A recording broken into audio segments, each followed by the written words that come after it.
नमस्कार, मैं ऋचा सिंह और आप देख रहे हैं सी न्यूज़ भारत। वक्त हो चुका है न्यूज़ बुलेटिन का। बुलेटिन में सबसे पहले बात करेंगे आगरा की, जहां शांति समिति की बैठक बनी मजाक, नहीं आए कोई जवाबदार प्रशासनिक अधिकारी। आगे चर्चा करेंगे मऊ की, जहां मोहम्मदाबाद गोहना कोतवाली परिसर में ईद त्योहार को लेकर हुई शांति समिति की बैठक। साथ ही बात होगी रेवाड़ी की, जहां ज्वेलरी शॉप में नकदी सहित लाखों के आभूषण चोरी। और भी तमाम खबरों पर आइए विस्तार से करते हैं चर्चा।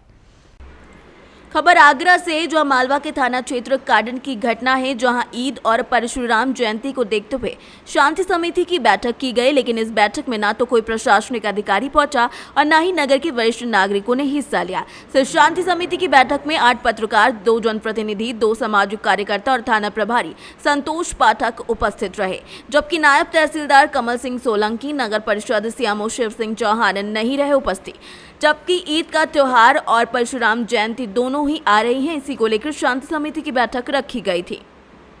आगरा से सी न्यूज़ संवाददाता लाड सिंह चौहान की रिपोर्ट। खबर अंबेडकर नगर की जलालपुर से, जहां महज कुछ रुपयों के लालच में मालीपुर पुलिस नियम कानून की धज्जियां उड़ा रही है। ताहापुर गांव निवासी संतोष एक मजदूर हैं। होली के दिन पट्टीदारों के बीच मारपीट हो गई। दोनों पक्षों के लोग चोटिल हो गए थे। पुलिस ने दोनों पक्षों की तहरीर पर मुकदमा दर्ज किया था। दोनों पक्षों के लोग थाने में बंद रहे। दोनों पक्षों को अपनी गलती का एहसास हुआ। सीओ कार्यालय पहुंचकर सुलह कर ली। सुलह समझौता कर दोनों पक्ष घर पर बैठ गए। अब यहां से शुरू होता है उप निरीक्षक और पुलिस के महज कुछ रुपयों कमाने का पुलिसिया खेल। मालीपुर थाना के उप निरीक्षक ब्रजेश सिंह और सिपाही भारद्वाज बीते सोमवार शाम को दोनों पुलिस वर्दी में पीड़ित के घर पहुंचे। मजदूरी कर वापस घर पर लौटा मजदूर मुंह हाथ धोकर वहां पर बैठा था कि उसे अपमानित कर लगभग 5 बजे मोटरसाइकिल पर बैठाकर थाने ले गए। थाने में उसे बैठा दिया गया और दूसरे दिन मंगलवार को परिजनों से मजदूर को छोड़ने के बदले 10,000 रुपए की मांग की गई। अब सवाल ये उठता है कि इसको थाने में 24 घंटे से ज्यादा क्यों रोका गया? क्या थाने में लगे बोर्डों पर लिखे माननीय न्यायालय और मानवाधिकार आयोग के आदेशों का पालन किया गया? शायद नहीं। क्या नाम आपका? संतोष कुमार सर। कहाँ घर आपका? ताहापुर खनौजपुर। ताहापुर खनौजपुर। क्या मामला था? मामला था होली के दिन शायद मारपीट हो गया था। अच्छा। दोनों पक्षों में। दोनों पक्षों में मारपीट हुआ, फिर थाने में FIR भी हुआ। अच्छा, FIR दर्ज है आप लोगों की? हाँ, FIR दर्ज है। फिर और दोनों का मेडिकल हुआ। अच्छा अच्छा। सरकारी अस्पताल नागपुर में। ठीक। फिर मुकदमा दर्ज हुआ। अच्छा, मुकदमा दर्ज हो गया? मुकदमा दर्ज हुआ दोनों पक्षों में। फिर CO साहब के यहाँ सुलहनामा भी हुआ। ठीक है। होली के समय ही? होली के समय जब मुकदमा दर्ज हो गया तो आप कल थाने पर क्यों बैठाए गए? तो क्या मामला था? कल से आप बैठे हैं, क्या मामला? तो मुकदमा जब दर्ज हो गया था तो कल हम काम पे थे और काम करके शाम 5 बजे आए तो ब्रजेश साहब और धीरेन्द्र साहब अच्छा। हाँ, हाथ गोड़ भी नहीं धोए थे, वो हमको तुरंत अरेस्ट कर लिया। अच्छा, ब्रजेश सिंह जी दरोगा साहब? हाँ। अच्छा। अरे उठा लाया आपको घर से? हाँ, उठा लाए घर। क्यों, क्या कहे? कि तुम लोगों के नाम मुकदमा दर्ज है, तुम लोग भाग रहे हो, थाने में चलो। अच्छा। फिर? हाँ, फिर हमको रात भर बिठाए रहे। अच्छा, रात भर बैठा रहे आपको? हाँ। कल 4 बजे से आप अभी तक बैठे थे? आप अभी तक बैठे हैं 7:30 बजे तक? 7, 7:30 बजे तक। किस बात पे छोड़े वो? किस बात पर छोड़े आपको? कि जो तुम्हारे जितने लोग हैं, जिन लोगों का मुकदमा नाम दर्ज हुआ है, सबको थाने में लाया जाए। सबको थाने में ले आओ? हाँ। आपको कह लाने के लिए? हाँ, हमें कह लाने के लिए। अच्छा, ठीक है। और पैसा वैसा भी लिए? हाँ, 2,000 रुपये के लिए डिमांड बोले कि 2,000 रुपये। अच्छा, दे दिया आपने 2,000 रुपये? दे दिए साहब। विजय साहब। ठीक। आप लोग क्यों आई यहाँ इस समय रात में? छुड़वाने के लिए। इस समय रात में छुड़वाने के लिए आई हैं? हाँ, छुड़वाने के लिए। तो कल नहीं छुड़वा पाई? कल साथ में गिरा है तो कल नहीं आए। कल रात हो गई थी तभी। तो कल आए थे, छोड़े नहीं आपको? नहीं। अच्छा। आज अभी छोड़ रहे हैं 7:30 बजे। आज अभी 7:30 बजे छोड़ रहे हैं? छोड़े हैं, एक बार आए थे नहीं छोड़े तो दूसरे भी आए छोड़े हैं। अच्छा, ठीक। कोई हत्या किया आपने? नहीं, कोई हत्या नहीं किया है। हाँ। सुलह समझौता कापी है आपके पास? हाँ, सुलह समझौता का कापी। अच्छा, सुलह समझौता भी किए हैं आप लोग। इसके बाद आपके प्रति मुकदमा भी दर्ज है दोनों पक्षों में। धाराएं कितनी हैं आपकी? धारा कौन कौन सी लगी आपको पता है? धारा आपको पता है? नहीं। आपको पता है? अच्छा, बताइए। हमें नहीं पता। अच्छा, 427 है, 323 है, 504 506 है। जी। अच्छा, ये मुकदमा दर्ज होने के बावजूद भी आप लोगों को कल थाने पर 4 बजे से बैठाया गया आपको। अंबेडकर नगर से सीनियर संवाददाता ब्रह्म प्रकाश तिवारी की रिपोर्ट। खबर छत्तीसगढ़ से, जहां जिला महेंद्रगढ़ चिरमिरी भरतपुर के अंतर्गत आने वाले जिला मुख्यालय महेंद्रगढ़ रेलवे स्टेशन से लेकर सैकड़ों की संख्या में भगवती मानव कल्याण संगठन और भारतीय शक्ति चेतना पार्टी के कार्यकर्ताओं ने गौ हत्या को रोकने को लेकर जिला कलेक्टर को प्रधानमंत्री के नाम एक ज्ञापन सौंपा है।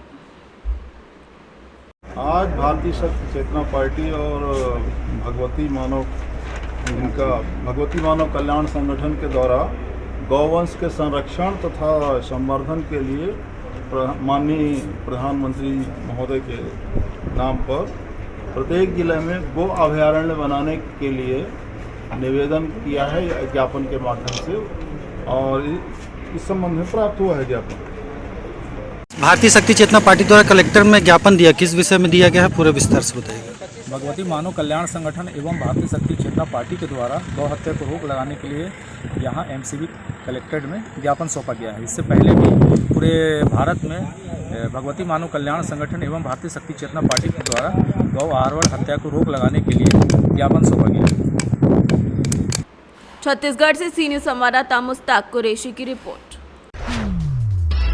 खबर जिला रेवाड़ी से, जहां मसानी स्थित ज्वेलरी की दुकान से लाखों रुपए की ज्वेलरी और नकदी चोरी हो गए।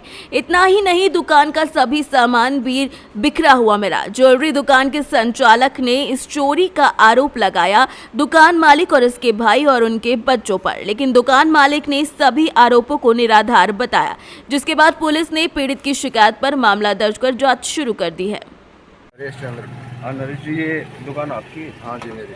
कितने समय से आपने किराए पर दी है? लगभग 10-12 साल से। 10-12 साल से। तो इनका आरोप ये है कि आप लोगों ने, यानी आपके परिवार के बच्चों ने और आपने मिलकर इनका ताला तोड़ा और इनका सारा सामान बाहर रख दिया, अपना ताला लगा दिया, और ये इनका जो है बता रहे कि 40 से 45 लाख रुपए का जो गोल्ड ज्वेलरी जो भी है वो यहाँ से गायब है। आपका क्या कहना है? मेरा ये निराधार है जी, बिल्कुल। सुबह हम पहले कई बार पुलिस कार्रवाई कर चुके हैं, इसके घर पे जाके ना इसको नोटिस भी दे चुके हैं लिखित रूप में। इसने मेरे को बयान कर रखा है, लिख के दे रखा है, मैं किराया दे दूंगा, लेकिन ये लगभग 2-2.5 साल से कोई किराया नहीं दे रहा है और धमकी देता है साथ में, और बार बार कहता है टाइम दे देता है, इतने समय पे मैं खाली कर दूंगा दुकान, लेकिन कोई दुकान खाली करने का कोई पर्पज़ नहीं, आगे फ़ोन ही नहीं उठाता। मेरे पास प्रूफ है सारे, इसकी वॉइस रिकॉर्डिंग भी है और वैसे व्हाट्सअप की भी है मेरे पास में, सब कुछ है। पुलिस के द्वारा कार्रवाई की है वो भी है मेरे पास में। जो ये आरोप लगा रहे हैं कि क्या दुकान खाली करवाने के पर्पज से ऐसा दुकान खाली, इसमें धमकी दे दी दुकान खाली नहीं करूंगा, जो तू चाहे वो कर ले, बार बार धमकी देता है। घर जाते हैं, जब घर पे भी ऐसे 3-4 बार मैं घर पे भी जा चुका हूँ, 4-5 आदमियों को साथ लेके गया हूँ अपने, जिस टाइम मौजूदा सरपंच है, अब एक्स सरपंच है हमारे, इनको साथ लेके गया हूँ मैं। और इनका ये आरोप है कि ताला आप लोगों ने तोड़ा और आपने इनका सामान बाहर निकाला। ताला मैंने तोड़ा, सबकी देख रेख में तोड़ा, वीडियोग्राफी के तहत तोड़ा, सारी वीडियोग्राफी है मेरे पास में। और जब हमने तोड़ा, जब यहीं थे हम, उस टाइम पुलिस आ गई थी। लेकिन ये तो कह रहे हैं कि मैं हम उस समय नहीं थे, कब ताला तोड़ा गया? ये झूठ का क्या है, झूठ का तो कोई मानती नहीं है कि ये कितना झूठ है। झूठ का ये पूरा बना हुआ है। ये जो आरोप लगा रहे हैं चोरी का सामान, सरासर झूठ, सरासर झूठ, कोई चोरी का कोई मतलब नहीं। आपने जो ताला तोड़ के जब सामान निकाला बाहर, हाँ, तो क्या इनमें कोई सामान नहीं था? इसमें कुछ सामान नहीं था, सारी वीडियो रिकॉर्डिंग है मेरे पास में, वीडियो कवरेज कराई है मैंने सारी, सभी लोगों के सामने कराई है। कम से कम ये मेरे साइन है, ये 20 आदमी का साइन है, ये अपना ये देखो सबके सामने हुआ है।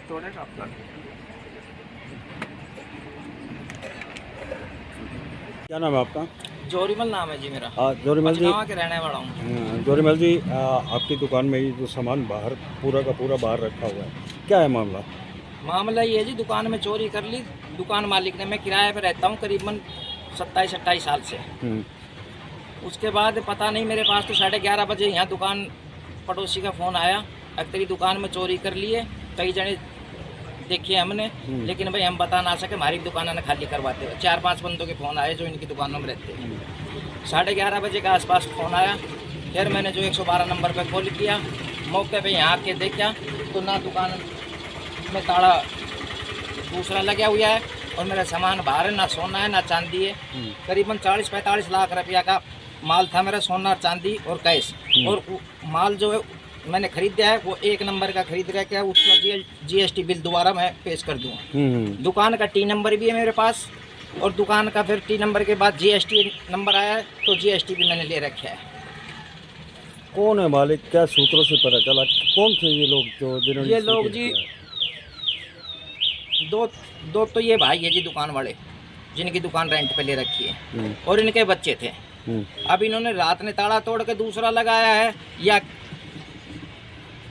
2 दिन पहले लगाया, हमें इस बात का नहीं पता। हमें तो ये पता लगा कि ये सामने देखा तो सब चीज़ खाली पड़ी है, यहाँ कुछ नहीं है दुकान में। क्या लगता, आप क्या मानते हो, कारण क्या मानते हो, क्या दुकान खाली करवाने के पर्पज से ऐसा किया जाए या कोई और नियत थी? नहीं जी, हमें ना नियत तो इन्हें माल लूट लिया, बाहर डाल रखे सब सामान, फर्नीचर बाहर डाल दिया, माल को ले गए।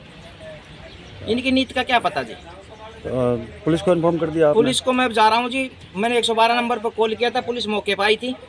पुलिस ने ये कहा कि SHO को जाओ और दरखास्त दो, आगे कार्रवाई हो जाएगी। ये बातें हुई। ये कौन सी जगह पर है प्रॉपर्टी? ये है जी डूंगरवास रोड के ऊपर है, गांव मसाणी है और मसाणी का ही दुकान का मालिक था जिससे हमने रेंट पे ले रखी है। ज़बरदस्ती करते हैं ये लोगों के साथ, ये ऐसे ही इन्होंने कई बार ये हादसा कर चुके हैं। ये क्या कभी को पहले इससे कोई रंजिश, कोई झगड़ा इस ना जी, मेरी कोई बात रंजिश नहीं। दुकान मालिक से हमारी क्या रंजिश होगी, इनकी नीतों में क्या फ़र्क है वो हमें नहीं पता।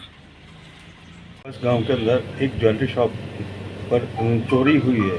जो सामान वगैरह था वो बाहर निकला हुआ था और जो कंप्लेनेंट है उसका आरोप है कि उसने किराए पर दुकान ले रखी है और जो दुकान मालिक है उसने उसका सारा सामान फर्नीचर बाहर निकाल दिया और 40 से 45 लाख रुपए की उसकी दुकान के अंदर मिसिंग है गोल्ड। इस मैटर का कोग्निजेंस लेते हुए पुलिस स्टेशन धारूहेड़ा ने FIR number 130 under section 380 454 IPC दर्ज कर ली है और इस मुकदमे की गहनता से हम जांच कर रहे हैं और जो भी इसमें सच्चाई होगी उसके अनुसार कार्रवाई की जाएगी। रेवाड़ी से सी न्यूज़ संवाददाता चैन सिंह की रिपोर्ट। खबर अंबेडकर नगर के जलालपुर से है, जो नगर के राजकीय बालिका विद्यालय में वित्तीय जागरूकता बढ़ाने के लिए और वित्तीय क्रियाकलापों के बारे में जानकारी के लिए ब्लॉक स्तरीय प्रश्नोत्तरी का आयोजन किया गया। LDM रविकांत शर्मा के संयोजन में आयोजित प्रश्नोत्तरी में 15 विद्यालयों के 30 छात्रों के सापेक्ष 14 विद्यालयों के 28 छात्र छात्राओं ने हिस्सा लिया। वित्तीय समावेशन, ऑनलाइन वित्तीय गतिविधियों और OTP आधारित वित्तीय लेन देन पर आधारित प्रश्नोत्तरी में परीक्षार्थियों के वित्तीय ज्ञान की परख की गई। साथ ही साथ LDM ने प्रश्नोत्तरी में प्रथम, द्वितीय और तृतीय स्थानों पर काबिज रहने वाले विद्यालयों के नामों की भी घोषणा की। GGIC प्रधानाचार्य आशा वर्मा, शिक्षिका अनुपमा सिंह समेत नसरीन फातिमा समेत कई लोग इस दौरान मौजूद रहे। अंबेडकर नगर से सी न्यूज़ संवाददाता ब्रह्म प्रकाश तिवारी की रिपोर्ट। खबर महाराष्ट्र से, जहां भिवड़ी में रिवॉल्वर और कारतूस के साथ पुलिस ने 2 लोगों को गिरफ्तार किया है और पुलिस ने 4 बांग्लादेशी नागरिकों को भी गिरफ्तार किया है। बता दें कि ईद से चंद दिनों पहले ही मुंबई नासिक हाईवे स्थित मानकोली नाके के पास पुलिस ने घेर कर 2 लोगों को रिवॉल्वर और जिंदा कारतूस के साथ गिरफ्तार किया, जिनसे पुलिस ये पता लगाने में जुटी है कि ये लोग हथियार तस्करी के लिए इसे कहां से लेकर आए थे और इस हथियार से किसी आपराधिक घटना को अंजाम देने की फिराक में थे। आरोपियों की गिरफ्तारी के बाद भिवंडी पुलिस अलर्ट हो गई है। नारकोली पुलिस स्टेशन के तहत 17 तारीख को डिटेक्शन के जो ऑफिसर है PSI रोहन शेलार और उनकी टीम को एक जानकारी मिली थी कि मानकोली ब्रिज के नीचे 2 लोग वेपन लेके आ रहे हैं। उसी के तहत उन्होंने पूरा ट्रैप लगाया था और वहाँ पे उनको ताबे में लेने के बाद उनको पूरा सर्चिंग किया तो उसमें 2 पिस्टल और एक कारतूस मिला है। उसी के तहत नारकोली पुलिस स्टेशन के अंडर आर्म्स एक्ट के कलम 325 के तहत गुना दाखिल किया है। उसमें जो 2 आरोपी है उनको अरेस्ट किया गया है।